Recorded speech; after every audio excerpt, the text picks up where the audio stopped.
Good morning, everyone, and thank you for joining. My name is Rahina Tuadem-Husseini. I am the Global Specialist, Child Early Forced Marriage Prevention and Response with Save the Children International. I am based in Abuja, Nigeria, and I'll be facilitating our conversation today. Welcome all of you to our session, Girl Power, working with girl-led groups, networks, and movement in a changing age sector. A few housekeeping matters before we begin.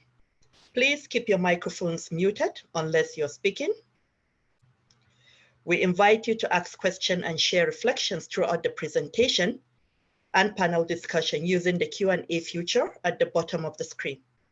We have simultaneous translation in English and Spanish for this event. Make sure to click the globe icon for interpretation and select the language in which you would like to listen to the event. If you would like to have subtitles at the bottom of your Zoom screen, you can click Live Transcript, enable auto transcript. And then please note that this event is being recorded. So now we jump into the discussion. Most times the conversation on shifting power and localization focus on formal national non-governmental organizations and civil society organizations, which often mirror the institutional and operational structures of international non-governmental organizations. But today we want to think more about the role of networks and informal movements, particularly those not led by adults, but by adolescent girls.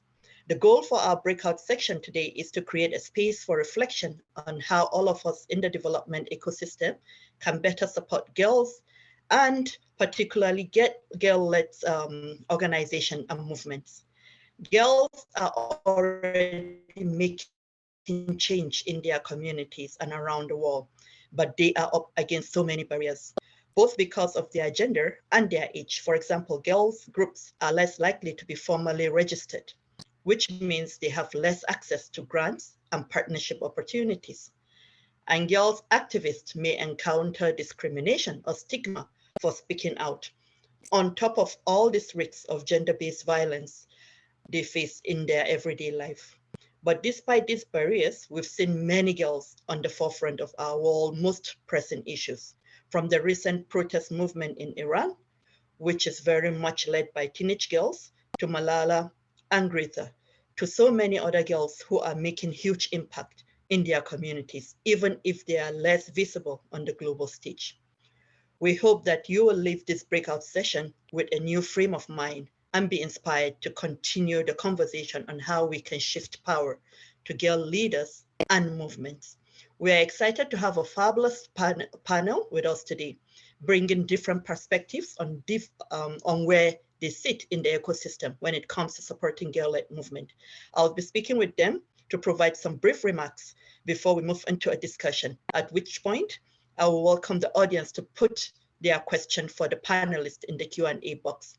Since we only have 50 minutes together, we'll not read extensive bios for each, but please check out their bios provided in the document from SID. To begin, we'll hear briefly an opening remark from David Barth, Save the Children US Vice President of International Programs. Over to you, David. Thank you. Thanks so much, Rahina. Let me just say, for us, it was enormously important to take time to have this conversation.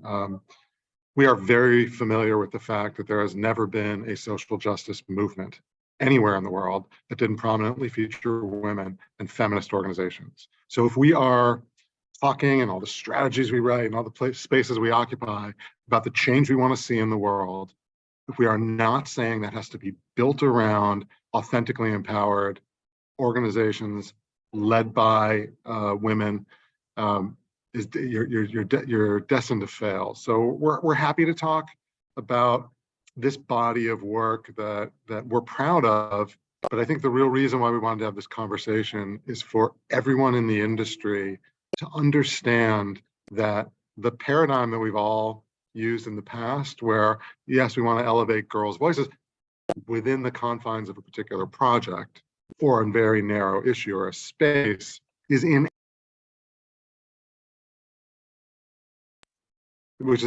inadequate to achieving the kind of change we're seeking. Now, a little bit to what Rahina said earlier, this is not easy and this is not light. And yes, there are barriers. There are also real risks that we are then asking young people, you know, in all spaces to take. And that there is a social science to movement building. There is a social science to advocacy. And so being a real support to young women as they go on a journey of becoming leaders across sectors and not just within projects, we think is vital. So I don't want to take up any more time. I'm particularly excited to hear. I'm excited to hear from everybody, but really excited about Angela and Sadea. But I think we're going to first start with Emily to talk a little bit about what brought us here. Thank you. Thank you so much, David. Thank you. And thank you for framing this conversation with Save the Children's perspective. Now let's hear some more context about this girl-led movement building initiative from Emily Hemsod. Emily Hemsod, Advisor for Global Gender Policy at Save the Children US. Over to you, Emily. Thanks, Rahina. And hi, everyone. I'm happy to be here to talk about this initiative.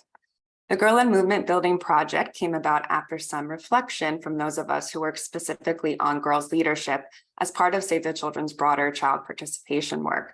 We wanted to consider a more sustainable way to shift power to girls, so we turned our attention to how we could support girl-led groups and networks that are already making change in their communities, like Rahina said. Last year, we did a thorough research and landscaping process with the help of some expert external consultants to better understand where we are and where we could go.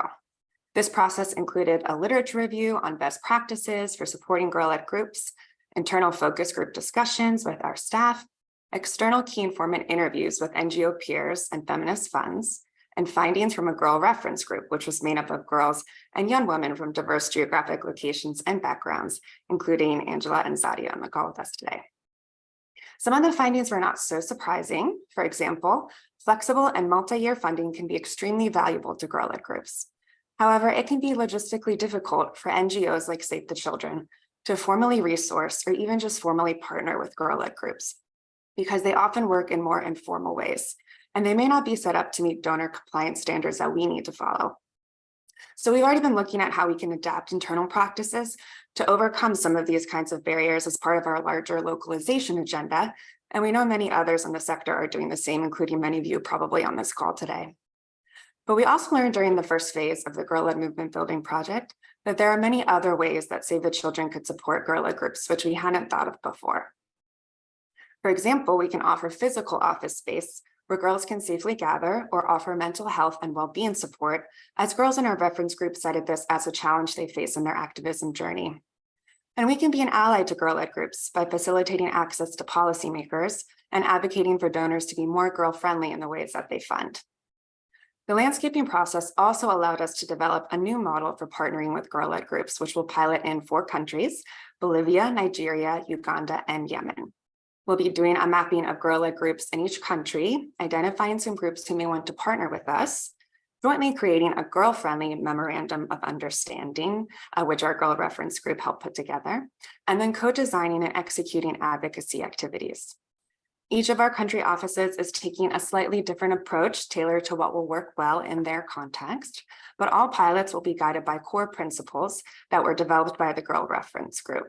These principles include things like shouldering the bureaucratic burdens that come with partnership, ensuring accessibility so that girls with disabilities and others who have historically been marginalized are not excluded, and of course, making sure we're taking a do no harm approach. Lastly, I just want to note that this process really underscored the need for us to approach this topic with humility and really consider our role in girl-led movement building. There are already organizations funding girl groups, and we do not want to supplant feminist funds or feminist organizations, but rather be a partner to those kinds of organizations and funds toward a shared goal of increasing the power of girl activists. And we should be using our existing strengths as Save the Children. You know, we work in 120 countries in development and humanitarian contexts, so we can meet girls where they are, and we can use our voice to help move the sector in the right direction. So as the previous speakers have noted, we're really hoping we can hold conversations like this and make space for candid dialogue on how we can all work together as different kinds of actors with different kinds of strengths. So I'll pass it back to Rahina now. Thanks.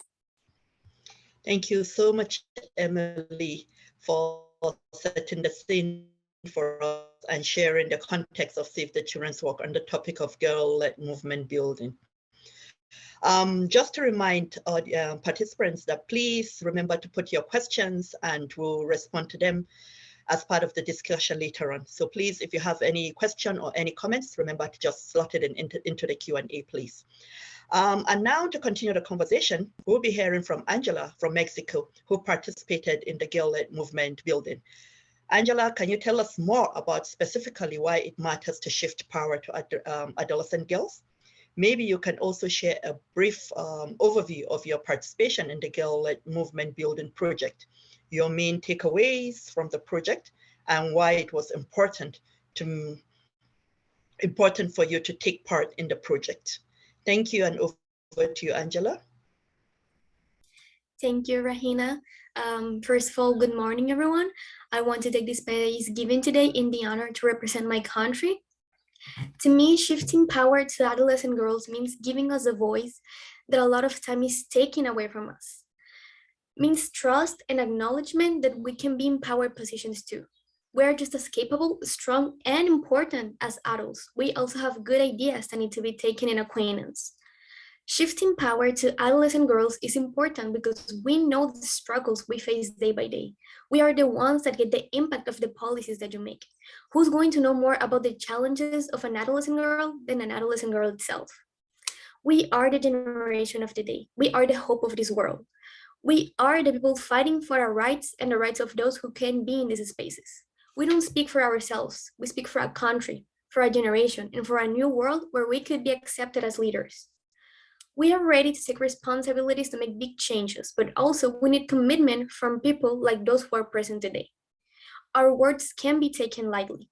I went to this conference knowing that my words are resonating in all of you, that all of you are ready to include girls like Sadia, girls like me in your plans for a more inclusive world, that you are ready to shift your power.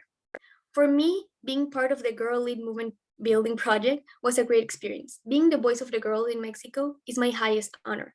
I'm glad that these types of projects are impulsed because you can see the interest in big organizations to be more open to girls.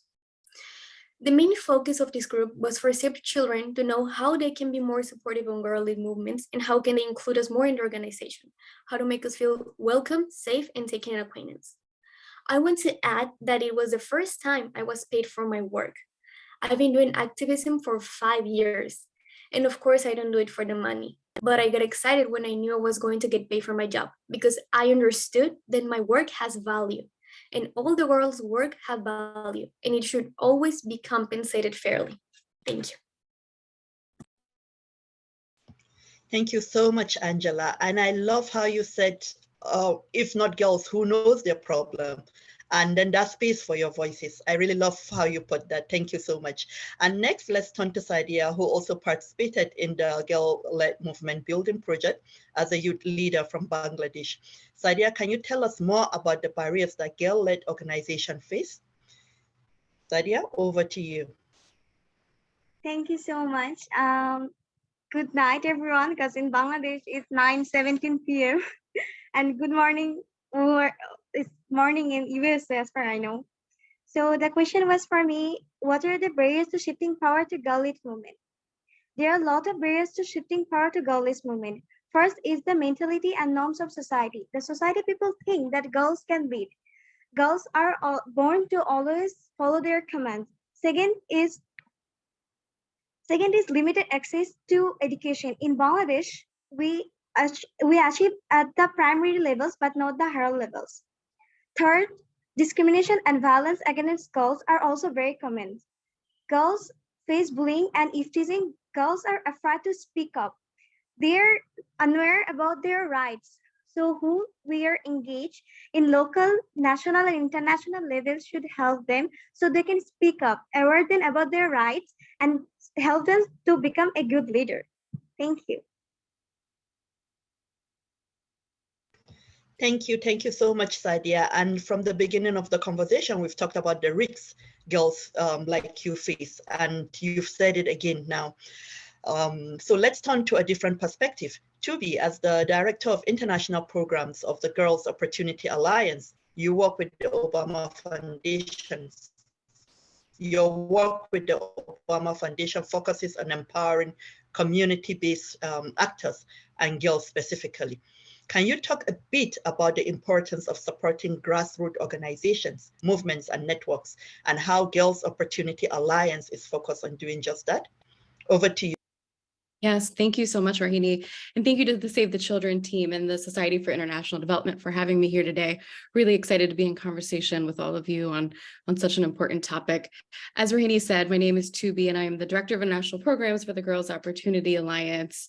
And first, I just wanted to start off by just saying how, unfortunately, the need to support girls and the fullness of who they are has never been more important, nor has it ever been more urgent. We are focused on making sure that girls have access to 12 years of a quality, safe, free education around the world. And I think, as many of you know, right now, there are more than 100 million girls who don't have access to that basic right. And millions more that don't have access to opportunities to just becoming who they're meant to be in the world and fulfilling their potential and pursuing their dreams. And so we are focused at the Girls Opportunity Alliance on really breaking down all of those different barriers that keep girls out of school, that keep them from being who they're meant to be in the world. And we also know that because of all of the overlapping crises that we're seeing around the world right now, from global conflict to climate shocks to continuing effects of the pandemic, these issues have been more and more exacerbated. And so again, just the need to support girls in the fullness of who they are has never been more urgent. So our work with the Girls Opportunity Alliance, again, we're really working to remove the barriers that hold girls back. And in terms of how we do our work, Rohini, you're absolutely right. We are supporting community-based organizations around the world that are breaking down barriers that keep girls out of school or that keep them from being who they're meant to be in the world. And our entire program is premised on our deep, deep belief in grassroots organizations, grassroots leaders, and local solutions. We know that these organizations, these leaders, are intimately aware of the challenges girls face in their communities, as well as the solutions, and they're best placed to solve these issues in their communities. And the reason for that is that they've already developed a great deal of trust with girls, their parents, their communities, other leaders in their communities. And so again, they're really best placed to solve a lot of these issues. And so through our program, we're doing a few different things. We're channeling funding to these grassroots organizations. I think we all know that funding in a lot of ways equates to power. And so we are making sure that these organizations have the funding to be able to do what they do best. And we look to them to tell us what they need funding for. And then we trust them as the experts to be able to execute and sort of implement those projects and the programs that they're doing to support girls. We're also building a network of these organizations and contributing to movement building. So we're connecting these organizations and leaders to one another and providing spaces and platforms for them to convene and connect both virtually and in person. And this is because we believe that there is such power in numbers. And we've seen that when these organizations come together, they're unstoppable. They're challenging the status quo. Again, they're transforming the lives of girls in every corner of the world. They're changing policies and systems. And we see that when these organizations come together, they're able to do that much more effectively. And then lastly, we're helping to raise the visibility of their work. So we have an incredible platform, the megaphone of Mrs. Obama. And so we're really shining a light on the work that they're doing as it's appropriate to do so, because we also know that in some instances that isn't necessarily helpful. But we're making sure that the work that they're doing is visible and that they're able to then attract additional resources to support their work. And we hope that by intentionally sort of spotlighting these organizations and supporting them, we're then kind of changing the narrative about who should be receiving funding, who should be receiving power. Because we know, someone mentioned it earlier, that a lot of people see this work as risky, but we couldn't believe that is far from the truth. And so we want others to kind of come along in this journey with us and transform the way that we fund and support organizations. And then the last thing I'll just say that is these organizations have shown us their incredible power and the way that they're already kind of changing systems and supporting girls. But we know that they're also chronically underfunded, under-resourced, time and time again. And so We're really excited to be on this journey, and we want to work with you all and everyone else to make sure that the really small slither of the pie that goes to these organizations continues to grow over time, and that we're truly shifting power into the hands that it needs to be in. Thanks. Thank you so much, Juby, and thank you for reminding us of that power width, of that strength of network, and having those group of organizations working together. Thank you. Ramatu, I would like to turn to you. You founded and are the Executive Director of Children's Right Innovation Fund, or CRIF, a new fund focused on funding youth-led organizations through decolonizing approaches and emphasis on intersections of children's rights and racial justice. Can you speak to the different and complementary roles in the ecosystem? For example, where do you see the role of each feminist funders like CRIF, INGOs, UN, government donors, etc.? And where do you see there could be more collaboration and a recognition from different folks on when and how they should be stepping out, in and out? So over to you, Ramatu. Thank you. Hi, everyone. Thank you so much for having me. I want to also say thank you to the Society for International Development and for all of my co-panelists on this call. I already feel like I'm a little bit smarter for your comments and for what you've shared. So coming out of kind of girls funding, feminist girls funding, prior to my current role, I had the pleasure of funding work both inside and outside of the United States that was focused on girls' leadership, that was focused on the work that girls do towards their own liberation and their own freedom, but also much of the work that they're doing is for all of us. And as David said, we know that no movement that we lift up and exalt has not had the leadership of young people, has not had the leadership of girls. And so we at CRIF start from that premise. The other premise that we start from is that we can put, the answer is not as complicated as sometimes we make it out to be. We can put resources in the hands of girls. A lot of what we imagine we can't do is as much custom and social custom in philanthropy and in funding circles as it is law. And so what we try to do is really look closely at the rules that we set that tell us what we can and cannot do and say, is that really so? Or has that become custom because maybe we don't often trust the people that we're funding? We're afraid that resources might be misused. We imagine that young people cannot make decisions about funding and resources, or that we need to more closely hold their hands as they work or as they do what they're doing. And so rather we assume that actually no, that the resources is not only that they should have resources, that the resources are best placed in their hands. And that very often that it's the resources that limit the scale of what they're actually able to accomplish. The other thing we think really hard about is transnational movements. And we think sometimes the forces that we're up against, the fundamentalist forces, the more authoritative forces, are not respecting national boundaries. But for some reason, those of us that are looking towards the well-being of girls and the leadership of girls, we respect national boundaries and we keep young people from connecting across borders and across regions. So we do a lot of work. We have extensive language justice teams that enable young people to build movement and work together, to learn from one another, and to borrow practices and tools that folks are using in one part of the world in the work that they're doing. Mm-hmm.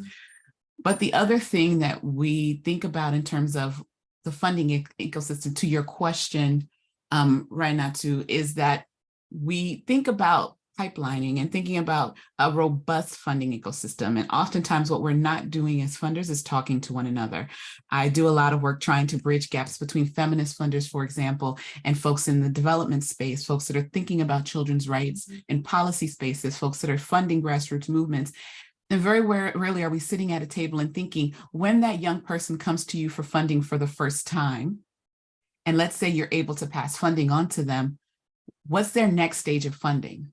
Where can they go next? Where can they go to augment and to grow those resources? Maybe you're not set up to fund them at a larger scale, but do you know the other folks in the ecosystem that are? Can you direct that young person to say, now that your funding here may have ended, here's another place you can go to ramp up the resources that you have available to you. Here's another place you can go to get funding. One, I think sometimes we think if there's one youth funder, then there can only be one youth funder. And if there's one girls funder, there's only one girls funder.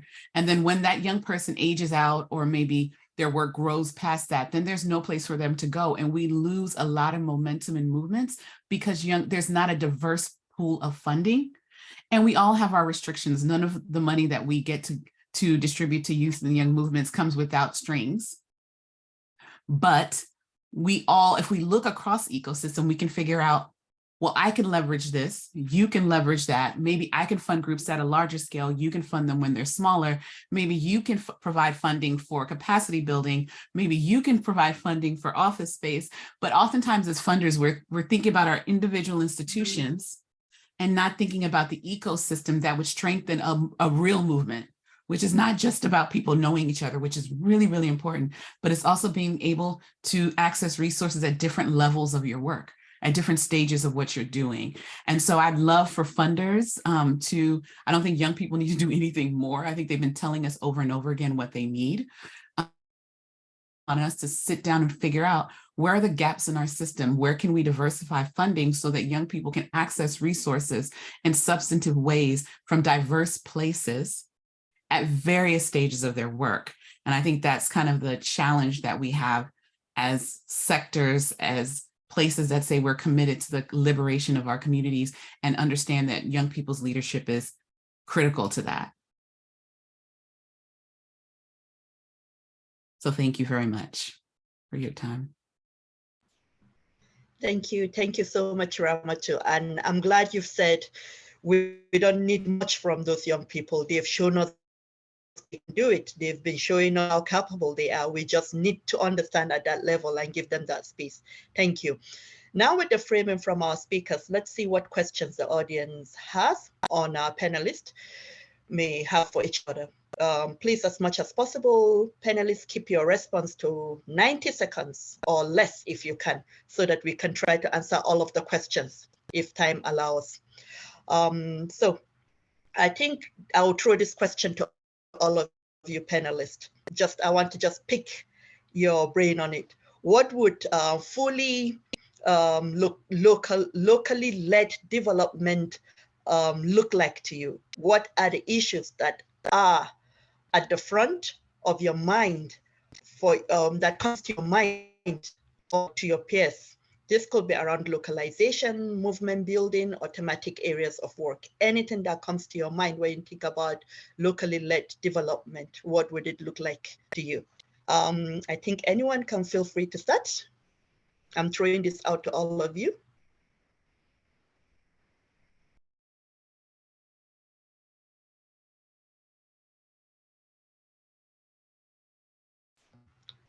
Ramatu, do you want me to throw it back at you? Sure. And then from there, I'm happy to discuss. Yeah. I'll be absolutely honest with you all. I struggle with localization as not as a concept, but I think in the way it's often implemented. I struggle with.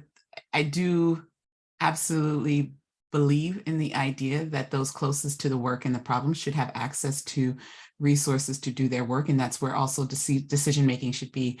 However, I think in order for that to happen, there almost has to be a pretty radical overhaul of how funding is distributed as it is now. There are the overhead costs that go into, as someone who I used to, my previous role, be a private funder and would make very large grants to institutions. And when I would look at budgets, a lot of the challenges that I had with how much money actually made it to communities as part of that large grant was infinite, like very, very small. And then how many resources actually made it to young people, really, really, really small. I think my first profession was a youth worker. I often would argue once I got into funding circles that I'm not sure we know the work that we're funding. And the challenge of not knowing the work that we're funding is that part of young people's leadership, when we see a young person, for example, that is leading, and some of the brilliant young women like Sadia, and on this call, many of them have come from a community of people that have invested in them. I mean, deeply invested in their leadership, either an organization or a family or something. And what it takes to be able to pour into a young person is often not reflected in the budgets of the work that we're funding. And so what we end up doing is shortchanging that work even more. So there's the structural problem, I think, of the trickle down of resources. Unfortunately, we're still trickling down resources. And so very little gets to community level. So even if decision making is made at the community level, the resources aren't there very often. And then once they're there, I don't know if we understand all of the things that people do offline to support young people so they can show up in a leadership role. When I started out in this work, I was 19 and I started a girls' organization as a girl. And the amount of money that I pulled out of my own pocket to stand in the gap for young people, the amount of time girls came to my home because they didn't have a place to go, the amount of time that we spent outside of the workday supporting young people is very rarely reflected in the budgets of the work that we're doing.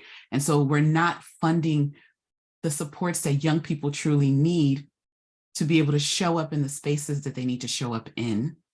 And so I love the idea of localization as an idea. I think it's a powerful push and a movement in the space, and we need to continue to interrogate how we're doing it and what is the restructuring that has to happen in power places for that to really have the impact that we say we want. Ramatu, thank you for saying that. I think what we're dealing with is a failure of imagination. Absolutely. Around the principle of rethinking this, what has become an industry, right? And we live in this strange space of trying to do ethical and moral things, but the tools are industrial tools or and localization has become another mechanical tool that we've added to this large machine. Absolutely. We need to rethink what shifting power means, and power has to be mapped and power has to be assessed. And then, it's great that SID has invited us here to have this conversation. And the theme is what it is. In the ballroom behind me are dozens of organizations representing billions of dollars of international development that flows through the pipeline of this machine. Mm-hmm. And the question is, do we have the real creativity to say we need a different machine, not how do we better tinker with this one? And that the rent that gets drawn out of those billions from the time a large donor, and I used to be in philanthropy with a large donor, and I've been with USA and other places. The rents that get drawn out till they get into the hands of Angela or Sadia or anyone else, it needs to be interrogated, because I don't want to say it's misused, but it's certainly not maximized. Absolutely. Yeah, absolutely. I agree with both of you. I don't know if Sadia or Angela have anything to add after hearing Ramatu and David.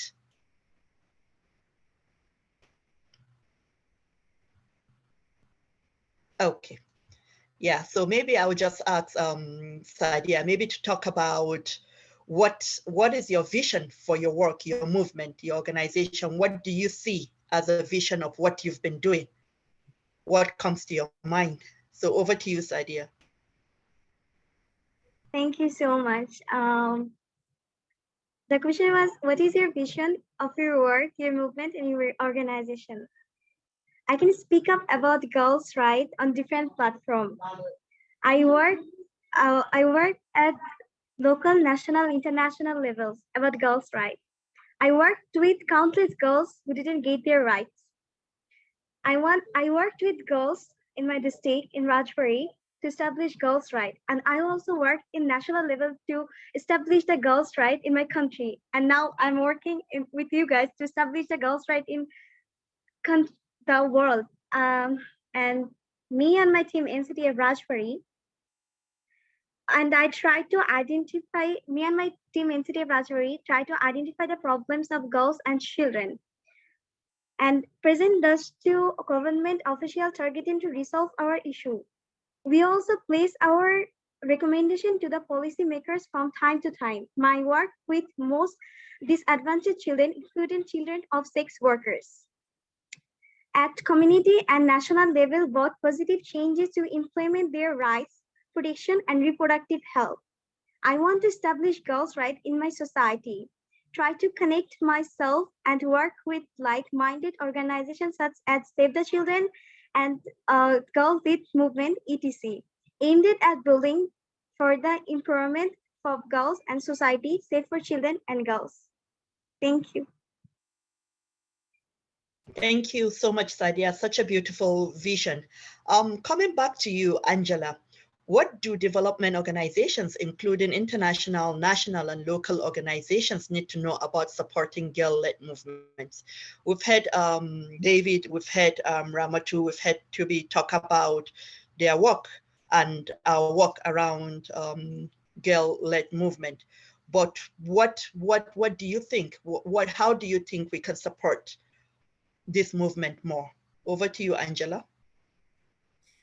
Thank you, Rahina. A really big issue we face here in Mexico, it's the problem with funding and lack of opportunities. A lot of time I've seen projects and I want to participate, but they do not include Mexico. So I'm like, well, where are we, right? We are a country, we exist. We have really brilliant minds and ideas that need to be heard, but unfortunately we can do it because a lot of the time the support of people like you don't get to my country.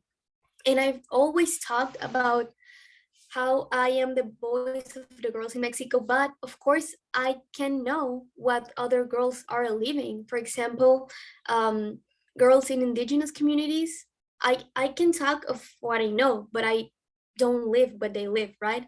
So I would love to also support those kind of groups that also have incredible ideas that need to be taken in acquaintance and that need to be heard. And I've been fighting to push those spaces to hear Mexico into those communities. And something that it's really, really important too, it's the language barrier. I have a privilege, and I've always said it, to know English, but what happens with girls who don't? Because a lot of time, the interpreters aren't available, and I've lived that with the UN. I know English, and of course I can talk, but if a girl wants to speak in these kind of spaces and they don't know English, how are they gonna do it? How are you gonna take your words, her words, as they should be taken? I think we need to move and shift this mentality that you only can participate in these type of spaces knowing English, because I know a lot of brilliant girls that should be here and should be with you guys sharing their ideas, but they can be because these kind of spaces don't reach them, or these kind of spaces aren't available because they don't know English. So I think that this support should reach everyone in the world. Thank you. Thank you so much, Angela, for that. Yeah. Now a question for you, Tubi. Can you please tell us about the ways in which grassroots organizations you're working with are shifting power to girls? You talked a bit about that earlier, but can you please just tell us a little bit more about how these organizations are able to shift more power to girls? Over to you, Tubi. Thank you. Sure. So many of the organizations in our community are centering their work around girls' leadership and making sure that they are shifting the power of their organizations to girls. They're building them up as leaders. And then they're, of course, engaging them in the design and delivery and execution of the work that they're doing. But most importantly, they're building them up as young leaders themselves. There's so many organizations that are building young girls up as leaders. And then we see that these girls are leading campaigns, advocacy campaigns in their own communities. They go off and begin their own organizations. And again, these grassroots organizations and leaders are the ones supporting them in so many more ways, and in many more ways than we know, as Ramatu noted earlier. Just to give you an example, there's an organization in India called the Milan Foundation that does incredible work to end child marriage in rural communities. And they're building young girls up as leaders to advocate against child marriage in their communities. And the girls go on to train other girls in their communities. And so they're really building this incredibly vast network and movement of girls in India that are advocating for themselves, and then are going on and again starting their own organizations, and then also being a part of global and national policy discussions as well around these issues. And so again, I can't continue to talk enough about how these organizations play such a critical role. And I think just wanting to go back to the earlier conversation around locally led development, I think, it isn't just, and I think we all know this, but it isn't just thinking about where we're channeling funding to, but also who holds the decision-making power. So much of the center of gravity of our organizations and this work is often in the global north and not, again, in the communities that it needs to be in. And so a lot of it is just changing, like radically reshaping the systems as we know them, as folks have said, but then also making sure that all of our organizations are being led, truly led and meaningfully led by the people from these communities that are doing the work on the ground. I will stop there. Thank you so much, Toby. Yeah, we've been talking about localization, decolonization of funding and all of that. And all of you have brought very, very big points around that. And I love the way Angela and Sadia have brought out some of those issues that we keep talking about. A question for you, Dr. Ramatu, from the participants. There was a question around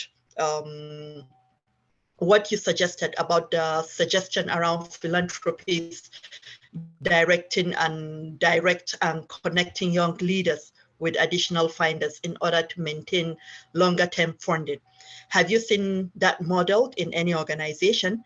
And if yes, can you tell us a bit about that? And any other person in the call, have you seen this model? And if yes, can you please, even if you can talk about it, put it in the chat board, board. People are interested in that conversation. So over to you, Ramatu, please. Thank you.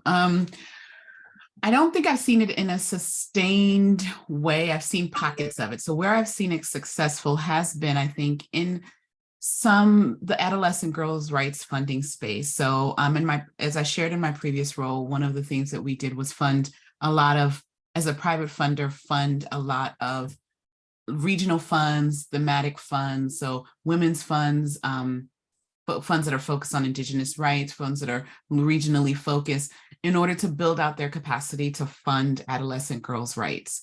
And what happens informally is organizations talk to each other. So I'm looking for a group in this place. Do you know of that group?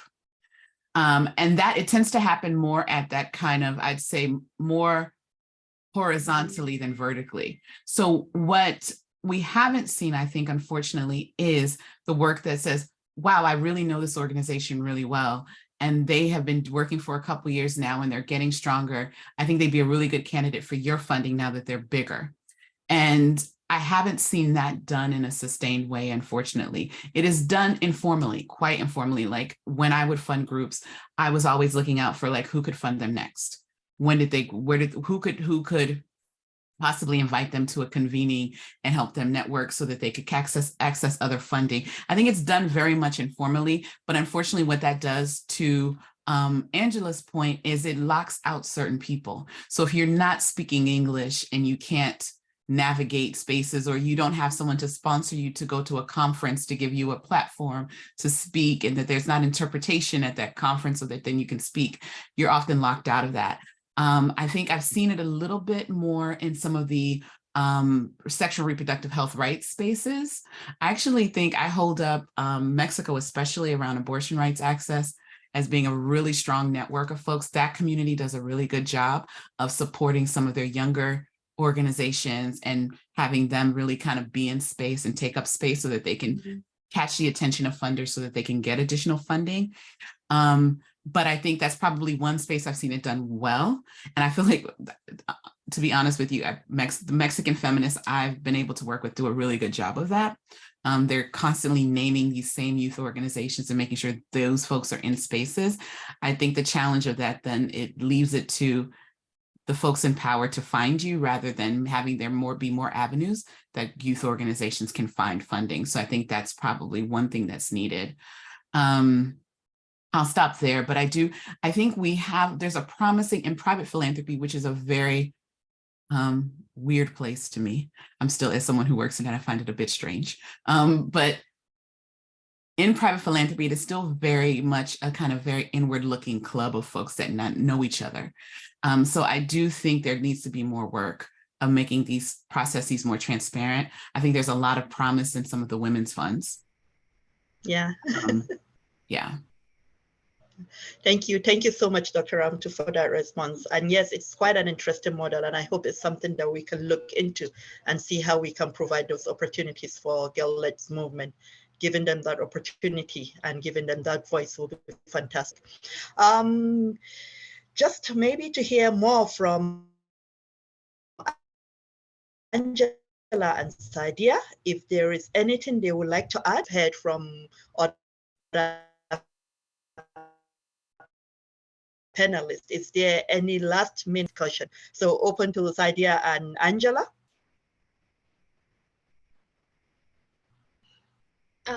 I'll go first. I want to thank this space again. I am really grateful for the opportunity to hear you guys, and I know my words are gonna stay with you for a long time, and I'm really grateful to see you again, Sadia. It's really good working with you.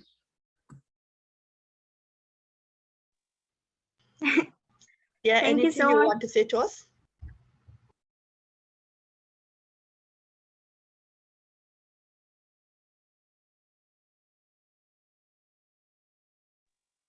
Sadia, please go ahead.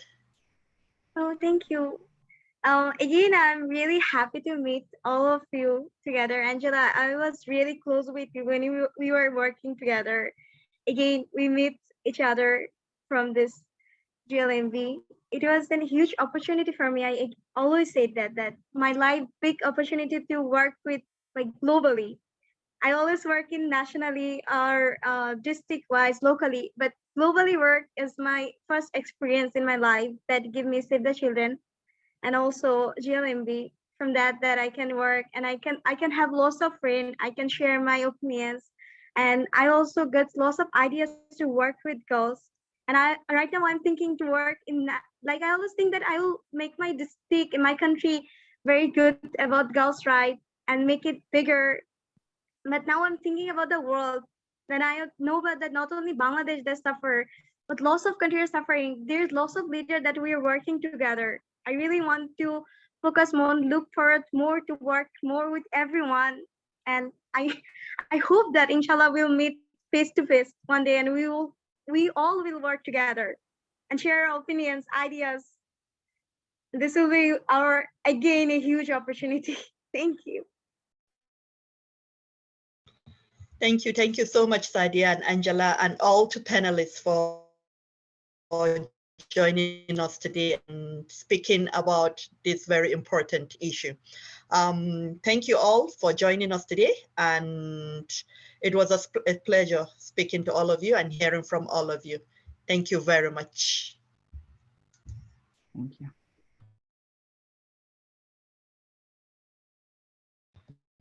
Please don't forget, you can still add questions, and I think we can get back to you through the Q&A. So, but thank you very much, Sadia, Angela, and all the other speakers. Thank you, and bye.